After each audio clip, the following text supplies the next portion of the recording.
மாமல்லபுரத்தில் நடைபெற்ற தவேக செயல்வீரர் கூட்டத்தில் விஜய் அவர்கள் ஆவேச பேச்சு. திமுக ஒரு தீய சக்தி என்றும் அதிமுக ஒரு ஊழல் சக்தி என்றும் கடுமையாக தாக்கி பேசியுள்ளார். இதுதாங்க செய்தி. இதெல்லாம் பேசுறதுக்கு முன்னாடி திரு விஜய் அவர்கள் ஒரு விஷயத்தை யோசிக்கணும். அதிமுகவை ஊழல் சக்தின்னு சொன்னீங்க இல்லையா? கட்சி ஆரம்பிச்சு கிட்டத்தட்ட 2 வருஷம் ஆக போகுது. இப்பதான் அவங்க ஊழல் சக்தின்னு உங்களுக்கு இப்பதான் தெரிஞ்சிருக்கா?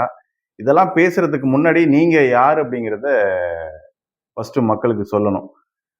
கரூர் சம்பவத்துல 41 பேரை கொன்ன நீங்க ஒரு மிகப்பெரிய பாவ சக்தி. தமிழ்நாட்டிற்கு மிகப்பெரிய ஒரு பாவ சக்தி தவேக.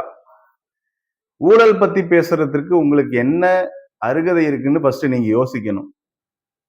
ஒவ்வொரு திரைப்படம் ரிலீஸ் ஆகும் போதும் 100 ரூபாய்க்கு விற்கக்கூடிய டிக்கெட்டை 1000 5000 ரூபாய் வரைக்கும் பிளாக்ல டிக்கெட்டை வித்து கோடிக்கணக்கில் கொள்ளையடிச்ச சினிமா துறையில இருக்கக்கூடிய நீங்கள், உங்க துறையில இருக்கக்கூடிய ஊழலையும் கொள்ளையும் தடுக்க இயலாத நீங்க நாளைக்கு இந்த தமிழ்நாட்டு மக்களுக்கு நீங்க ஊழல் செய்யாம என்ன நல்லது செய்ய போறீங்க?